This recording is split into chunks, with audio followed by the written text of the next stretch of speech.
Hello, how are you? So today we're going to start our 11th class of this series on parenting. And we are about to start a new chapter, the chapter on affection. So I'm very excited about that because this seems so natural for everyone to give affection to their kids, but we're going to see how it's first vital and how Rabbi Jacobson teaches us how to demonstrate it in a proper way. So before that, we are going to dedicate that class. That class has been sponsored for the Refuah Shelema Bekarov of Jessie Hannah Bat Patricia. And we will dedicate it also for the Refuah Shelema of Shira Yafa Bat Sarah, Yosef Ishai ben Daniel Miriam, Yirmiyahu ben Devorah, Idon Shalom ben Sarah, Raphael Chaim Meir ben Simachasha. Do you have any names that you would like to share with me? Deborah Batester, Deborah Batester. Judith Sipora Deborah Passia. Okay. Et, Aaron Ben Fortuné. Aaron Ben Fortuné. Et c'est tout pour moi. Okay. If you have any other person in mind, you can also have them in mind as we're going to now read some Tehillim. Morgan, you had someone that you wanted to share with? Only one, Shaul Ben Yehuda. Shaul Ben Yehuda, Be'ezrat Hashem. Thank you. Okay, so we are going to say a few chapters of Tehillim for the protection of our Chayalim, for the protection of our Chatufim, the hostages, that HaKadosh Baruch Hu should give them, Be'ezrat Hashem, the ability to go out, that they should be rescued very soon, and that they should have a refuat nefesh and refuat haguf. Also for all the wounded of Am Yisrael. And so we're going to read chapter 20, Chaf. למנצר מזמור לדוד ירנך אדוני ביום צרה ישגבך השם אלוהי יעקב. ישפר עזריך מקודש ומציון יסועדיך. יזכור כל מלכותיך ועולתך ידשנה סלה. ייתן לך חלבביך וכל עצתך ימלא. נרננה בישועתך ובשם אלוהינו נדגול, ימלא אדוני כל משאלותיך. עתה ידעתי כי הושיעה אדוני משיחו, יענהו משמי קודשו, בגבורות ישע ימינו. אלה ברכב ואלה בסוסים, ואנחנו בשם אדוני אלוהינו נזכיר, המה קראו ונפלו, ואנחנו קמנו ונתעודד אדוני יושיע עמלה יעננו ביום קורנו. Then number 121.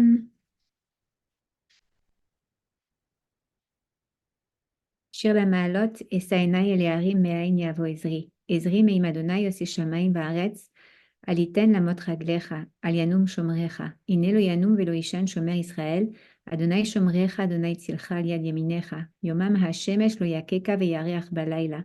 אדוני ישמורך מכל רע, ישמור את נפשך. אדוני ישמור צאתך ובואך מעתה ועד עולם. And last but not least, קל"ד 130, שיר המעלות ממעמקים קראתיך אדוני. אדוני שמעה וקולי, תהיינה אזנך קשובות לכל תחנוני. עם עוונות תשמע, יא אדוני מי יעמוד. כי מכס לרע למרן תברא. קיוויתי אדוני קיווית נפשי ולדבר אוכלתי. נפשי לאדוני משומרים לבוקר שומרים לבוקר, יאחל ישראל אל אדוני, כי אם אדוני החסד והרבה עמו פדות, והוא יפדה את ישראל מכל עוונותיו. Okay, just going to turn off the sound of my computer and we're good to go. Okay, so the two of you who are with me today were not there the first classes, so I'm just going to set up like the decor again, so you have an idea of what I'm going to teach you today.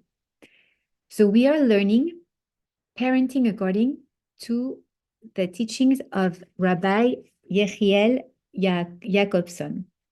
This Rav is teaching in a way that is the way, obviously, of the Torah, that is Emet. So it's a way that is not going to change. So many of the things that we're going to learn with him are things that we feel we already know, that are simple things, but the fact to learn them again, and to remind ourselves how to apply them in our lives is going to help us really make a big switch in the way we parent our kids or our grandkids. Even though as grandparents, we have a very different purpose and we are not educators, we are just giving them affection more than discipline. But that's another story. Anyways, we were seeing at the very first class that the way we parent, according to Rav Yakovson, could be represented in the figure, the design, the drawing of a house. So I'm going to show you that house, right? What do we have in this house? First, we have the basement, right? The fundamentals. What is the basement of the house? It is affection, right? So affection is actually something that is the foundation of our family. That's what it should be, okay? And we're going to discuss that today. Then you have the walls of the house. The walls of the house are represented as encouragement. No, sorry, as discipline, right? So discipline is actually the walls of the house. We create a frame, right? Within which our family can live, can grow. But there is a frame, right? It's those walls of the house. And then to keep all that love, that is the foundation, the affection, all that discipline, we also have the roof that maintains all that together, right? That covers and protects the family. What is it? It is the encouragement. So the encouragement, what are we talking about? We're going to see that in a further chapter, but basically it's all those words of recognition, of rewards, of positive bias that we are going to approach our kids with. So today, for the first chapter, for the first 10 classes, we were focusing on discipline. Last class that you can also replay on YouTube if you'd like to look it up. We had like kind of a test. I don't know how to say. It's not a test. Like it's like a quiz, at the end of a chapter when we finished, just to make sure that we understood clearly the concepts. So you have that available on YouTube. Now, this week, we're going to speak about affection, about love. So, Delphine and Morgan, I'm going to ask you a question. What is love according to you? What is affection? What is love? Anybody would like to speak? I guess giving love is security. The security you can provide. If we're talking about kids, we need to provide them the security and the environment that make them enough secure to grow, but they need also boundaries. Okay. So the boundary gave them the security and help them to grow, I guess. True. And when we speak about love, affection, more precisely, how would you, what comes to your mind when we say affection, love? It could be the physical love, like the hug and the kisses and the presents that you have to bring to your kids also to be there. So they are enough secure. I don't know why the security is coming to me all the time. So that's really weird that it's coming up. But theory of attachment, that is really linked to affection and security in a child in the early childhood. Have you heard about that theory of attachment? We'll speak about it in the next classes. It's interesting. Not a Jewish theory. It's a theory that Mhm. was developed by a psychologist, but it's very interesting.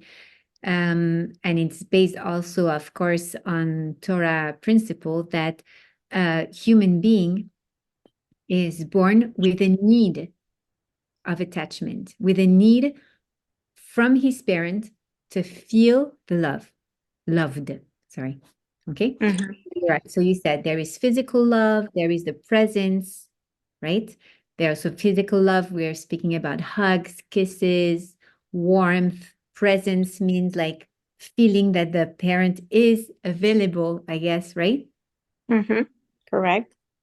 What type of I don't know, Morgan, if you can speak, because I know you're at work. If you would like to share with us your idea, your opinion on what is love? No, on what is love and affection as a parent to or as a child. Yes, it's quite complicated, but just to, for me, what's come in my mind, it's clearly physical affection, like Delphine says, and yes, showing the kids that they are loved by their parents. For me, it's the main thing that come in my mind when you say affection. Okay, affection, love. We're speaking about like physical affection. Okay, that's very interesting. Thank you for sharing that with me. So there is one thing that I would like to bring here because it's not written here in the text of Rav Yakovson, but I think it's something very important. And since we spoke a little bit about the theory of attachment, I think we could really go a little bit on the creation of the human being. I love to go back on that. Delphine, who has studied with me, knows that. But I love to go back on the creation of human being. There is a fundamental difference between animal and humans, right? We know that there are many of them, but in terms of love and affection, there is a fundamental and innate need in the human that doesn't exist in the animal. And we're going to see how like it starts really with the creation of human beings. So when Akadosh Baruch Hu created human being, he created it in his image, right? We say that the image of Akadosh Baruch Hu, what is it? It's actually the fact that Hashem, we're not defining like the physical image, but more like the idea of what it is. So Hashem is a perfect harmony between male energy and female energy, between Mashpia, which is male energy, and Mekabel, which is the female energy. So when Akadosh Baruch Hu created that first being that we are going to name Ha-Adam, the human, okay, the first human, he created him B'Tselem Elokim, meaning like in his image. So one being that was a perfect harmony between male and female energy. But because he was a being in this world, he needed also to have a physical clothing for his self. And this physical clothing is actually his guf, his body, right? So the first being, Ha'adam, was created in one body. He was androgynous. He was female and male inside of one same body. And why is it so important to understand that? Because we all know, I mean, that at one point he will separate them. But why did he create them one? He created them one, and we're not speaking about marriage today, but that's another subject that comes from that. But he created them one in order for something to happen. When Akadosh Baruch Hu takes Ha'adam and gives life to Ha'adam, as this androgynous being, he will then bring him to what we call I will call it the zoo of the creation, which is actually the Garden of Eden, right? The Gan Eden. And he will tell Adam, you have the same You were created B'Tselem Elokim, in my image, so you have the same power as I do. And therefore, you have the power of speech. You can create with your mouth. That's also an important thing that we're going to see later on today about affection, right? But you can create with your mouth. Hashem created the world by speaking, right? He said that there shall be light, and the light was, right? The light be. So therefore, we too have that same power of speech. We can create and we can destroy with our speech. So HaKadosh Baruch Hu wanted Adam to experience that power of speech. What did he give him to experience that? He told him, I'm going to give you a responsibility, right? You are responsible now to name all the animals of creation. And therefore, Adam, the androgynous being, stands in front of the creation and sees Mr. and Mrs. Giraffe, Mr. and Mrs. Ant, Mr. and Mrs. Elephant passing by him, and he named them. He gave them a name. By that, he also created like a certain personality, identity. The name included a certain characteristic that influenced the identity of that animal. But what did he notice? He noticed that each animal was created a male energy in a male body, right? And a female energy in a female body. There was a male elephant and a female elephant when he was male and female in only one body. Why is it so important? Because at that moment, Adam is a human being that is intelligent. So he thinks, why is it? Why is it that they were created in two different bodies and I am one? I need an alterity. I need an other, someone else. Let's say like that, that's someone who will be that person with which I will be able to share opinion with, to share my life experience, to hold when I'm sad, to be hugged when I'm happy or when I need affection, right? That other. And at that moment, HaKadosh Baruch Hu is saying something for the first time. So imagine Adam comes to Hashem and says, okay, I see that you created the other beings who are alive in two different bodies. I too want that. I don't want to be alone. I don't want to be just female and male in one body. I want another. I want another being. And Hashem will say, you're right. It's not good that Adam be alone. So it's not good that the man remains alone. Let's create an ether kenegdo. Let's create another person in front of him, right? And what is Hashem going to do? He's going to take that being that was androgynous and separate the feminine part to shape it into Chava. And now we have Chava and not Ha-Adam, but Adam Arishon, the first man, right? So we have the first man and the first female. But what happened here? Something super important happened. There was wholeness. And suddenly, we're separated. What does it create? It creates a feeling of lack, a feeling of emptiness. Human beings were born with that need to be reconnected, to find their peer, to feel attached because of the way they were created. And there are some commentators that say, was it a mistake of HaKadosh Baruch Hu to create first Adam in one body, androgynous? It was not a mistake at all. This was the plan. We needed to be one at first to experience that wholeness, that being one. Why? In order to want to give, to want to connect, to want to be part of the other one, to want the other one to be part of ourselves. That's an innate, an instinct, an innate need for any human being.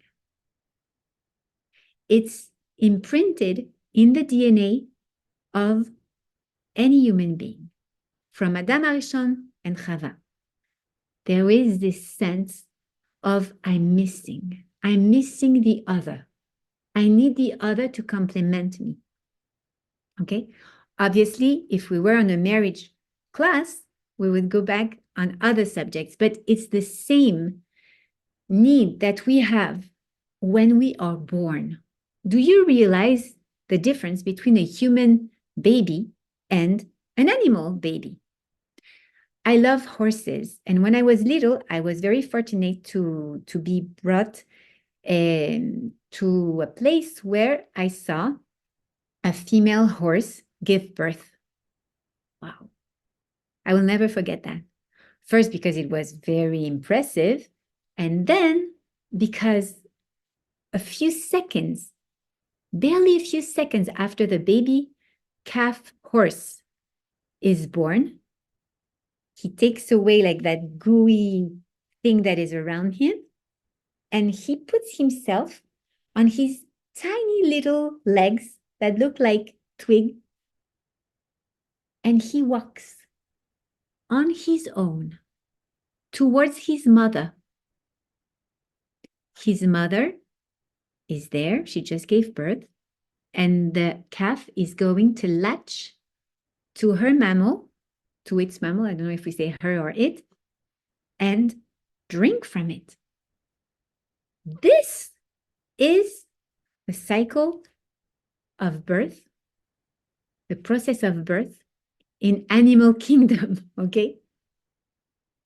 Now, when I gave birth to my first baby, I didn't wait for that baby to come to me walking to latch on my breast and be fed, right? What did I need to do? What do we need to do as human beings? We need, after 9 months of pregnancy, we need to take care, total care of that new baby. Why? Because that baby is a human being. Therefore, he has an innate need for connection. He needs to feel attached. He needs to feel complete, complemented. He needs to feel loved. What is it to feel loved? Is to feel reattached, to feel reunited, to feel we are not alone, because we know that it's not good for men to be alone. It is in the DNA of human being to really look for affection, because affection is that secret link that will reconnect people together, right? So Akadosh Baruch Hu did something amazing.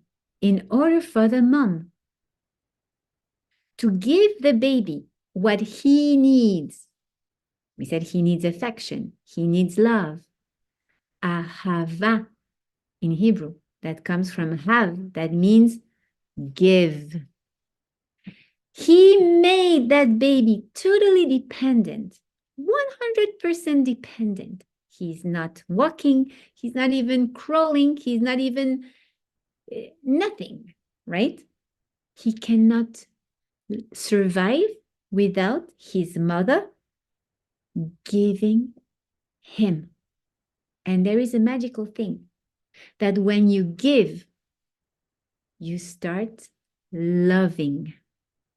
Ahava. Have. It's the key. Giving is the key to love. So in order for that child to receive the affection that he is depending on, his survival as a human being, it's inscribed, imprinted in his DNA. His survival depends on connection, attachment, feeling reunited, right? And therefore, he made him, that baby, totally dependent, so that his mother would be totally obligated. It will be mandatory for her to be there for him, to bring him close to her, to have him latch, to put his little head next to her skin, to let him smell her, to let him or her be connected, listen to her heartbeat, use his 5 senses to attach to her, because that's what he needs. So Hashem made him totally dependent so that the mother had no other choice but to give him, to take him close to her. And because she does that, and again, and again, and again, for a year at least, right? She starts creating a bond with him that is unconditional love. This bond that the mom has with the baby from birth, that is Hashem's plan, is what is going to give that baby the feeling of oneness. That is going to give that baby self-love, self-esteem, self-confidence. He will feel he's part of this family. He will feel attached. He will feel loved. This is the basement. This is why it's the basement of our household, of our family. This is how Hashem planned it. There cannot be any form of parenting that will be good without that foundation, that vital foundation of giving love. Okay? Is it clear?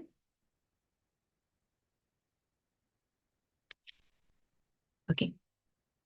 So, I see your little finger. Okay, perfect. Okay, so now obviously that's really something very important to understand, that it's really embedded inside of the human DNA, something that goes with human needs. It's not something like, it's not like it, how are we going to say, like it's not a superficial need. It is a vital need. Okay, so we all know that. We all know that love and affection is something important for a child, right? And yet, the world is crowded with adults who have been kids, who are deprived of affection and love, right? And I am sure 100% that had it been the contrary, had everyone received the right amount of love and affection from birth, the picture of the world today would be very different, right? Okay, so as a parent, and not only as a parent, but adults many times consider that love is obvious. An example that is going to speak to you many husbands, right, think, why should I tell my wife that I love her? She's my wife. I'm her husband. I provide for her. I come back home with food or money for food, or, like, it's obvious that I love her. Women, and not only women, any human being needs to feel loved in an obvious way. And just having the title of being a parent, a husband, a wife, is not enough for it to be obvious, right? The children need to receive obvious acts, demonstrative acts of love and affection. Love, affection are not feelings that you can transmit from one head to another, if by telepathy, for instance. Like, you have to really demonstrate it. We need proof, right? They don't, the Rav says, the child doesn't need to know that we love him. He needs to feel that we love him. And in order for that feeling to be felt, this love needs to be demonstrated, obviously demonstrated, okay? So how are we going to demonstrate? How do you think we can demonstrate love? We said through, Delphine, you mentioned, like, through hugs and kisses. You want to give me more details? No, I'm sorry. I'm just listening to what you're saying, and you're saying you need to show love. This is what you're saying, right?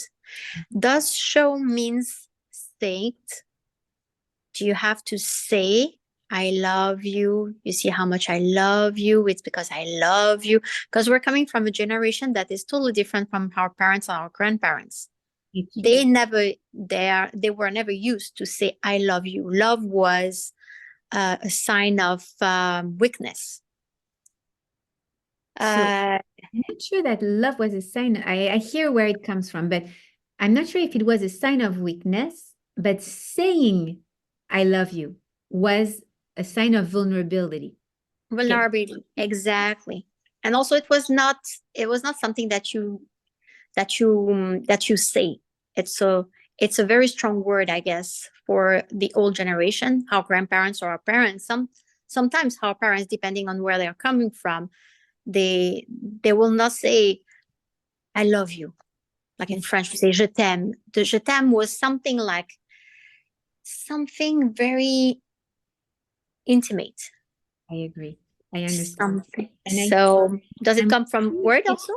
So I'm wondering if it is linked to a cultural, if it's a cultural thing. I agree. I think in America, I love you is something that you can say almost to your waiter. Exactly. To your hairdresser. I love you so much. I love you. Thank you so much. Okay. So obviously there are different types of love.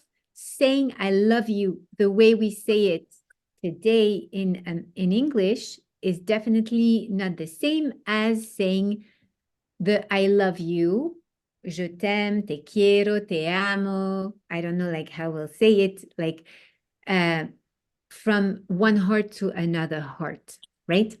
This is a word that lost its really profound and deep signification because we say it so much, right? That is true. It's diminished the meaning of the love. I hear that. I hear that. Now, it's true that when you say to someone that you love that person, there is a form of vulnerability, because you're telling that person something very deep about yourself, something that you don't know if that person feels about you also, if it's like something that person feels. And that's one of the reasons why it culturally, in many families, it was difficult for people. We also come, I'm thinking now, like I had a client a few years ago who was coming from an American Holocaust survivor family. And Mhm. she told me, my parents never gave me a hug. They never verbally told me that they loved me. I know they loved me, but they were not able to verbalize it. They were not able to demonstrate it in a physical way. Mhm.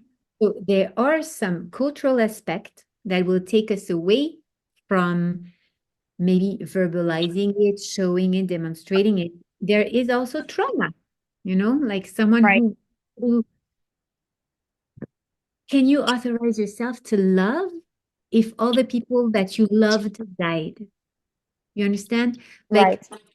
for that mom who had lost everyone in her family, could she authorize herself to love someone, to tell someone that she loved him or her, to hug that person? What's going to happen if I show the world, if I show her that I love her? Maybe she will be taken away from me too. It's Maybe also a way to protect themselves. exactly. Maybe I will suffer, because when you love someone and you lose that person, you suffer. Right. So trauma, fear of abandon, fear of being rejected, uh, absence of love, like our signs of attachment and affection as a child. I never received that. How can I give it? I've Right. never been loved. Worse, I have been beaten down by my father. How can I give love? What is a parent? Right? So there are many obstacles to showing and demonstrating affection. And there's also a lot of beliefs. I believe that if I say that to my kid, I had recently like a client who came to me for parental guidance. And she mentioned, I don't want to show my kids or demonstrate my kids that I love them too much. And too much is very relative to subjective, let's say, because I don't want them to be spoiled. And we're going to speak about that also. But so there is a difference between demonstrating love and spoiling them. But in her beliefs, in her own beliefs, right? Which was for sure with no doubt, coming from her early childhood. Because when we now understand, if a human being, per definition, needs to feel that attachment, that sense of being part of, that reconnection to a whole, right?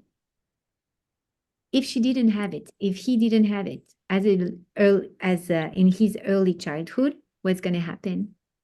He's going to either look for it and be affection dependent, right? Or he will reject it and not be able to give it, right? There are Right. different options to that. So yes, there are obstacles to giving and demonstrating love.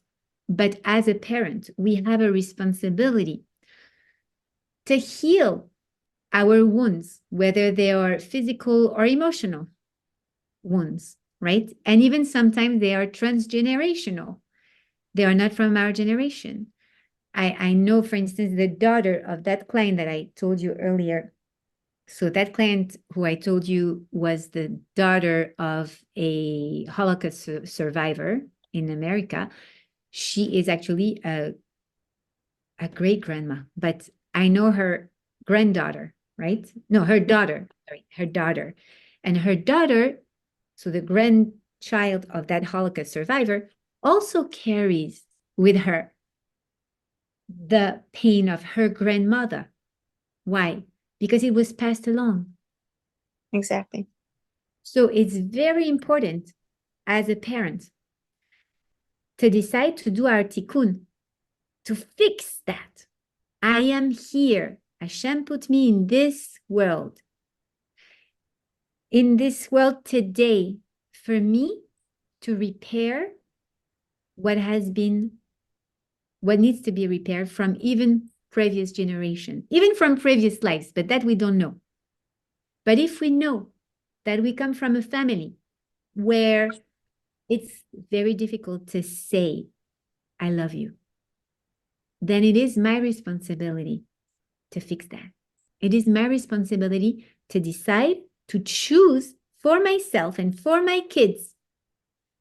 I am going to be the one to bring shalom, shlemut to that family, to break that vicious circle. There is no klalot, there is no, how do we say in English, klala? Curse, right? There is no curse.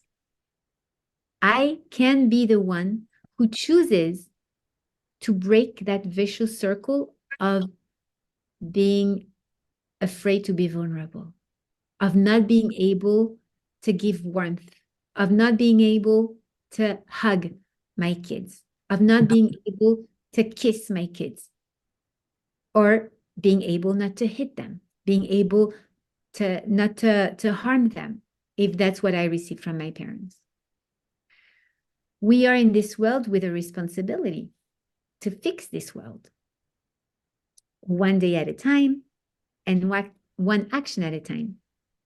And even if it's very difficult for me to say, I love you, you are the most precious neshama that Hashem put in this world. I love you with all my heart. Whatever you do in your life, whatever you do, my love, will never take away the love I have for you. You and I, it's forever. You and I, we are linked together forever. Nothing you can do will tear us apart. That unconditional love that a parent has with her kid, it's very important to verbalize it. And if I never, ever would dare saying it, even if I say it once, you don't have any idea how healing this one time, that this one message will be for the rest of your life and for the rest of the life, especially of that child. Knowing that I don't need to prove my parents anything. I don't need to test them to know if they love me. I know that whatever I do, they will always love me. It will avoid many, many problems in their future, because many of our choices are guided by our desire to please or to test our parents. So true. When you give your child that confidence, that Emet, I know it's this, my mom, you think because I smoke a cigarette, she's not going to love me? I don't need to smoke a cigarette to know if she loves me or not. I know she loves me. And because I know she loves me, I'm not going to play with that cigarette. I don't need that. I'm self-centered. I'm grounded. I know she loves me, whatever happens. And you said it once, but you have to live it, to live through it. Meaning that, what? You disappointed me. You're not my son anymore. No, that never happens. I love you, my love. I am disappointed by your actions, but it never interacts with the love I have for you. For today, I think we're going to stop here. I'm open to questions, to comments. Please go for it. So since I'm on it, I guess I'm the one that is the most talkative today. It's very, very true all you said. That is very important to tell your kids that whatever they do, whatever they go through life, whatever choice they make. First of all, we respect it because we respect them, and this is their choice. Maybe this is not what we would have done. Maybe this is not the choice we will make, but we are here for them. They are someone. They are not the copy of us. They are not our double. They are one separate entity. It's very hard to detach from the baby we carry for 9 months that we saw growing. And especially when they get to a teenager season, let's say it like this, it becomes very difficult because You raise it they as love well. them. Yes, Because it's hard for them, it's hard are for us. longing we are also longing for attachment. We are also longing for oneness. And when we don't find it with the one, we need to find it with. And it's never 100% in any marriage. There is no perfection, right?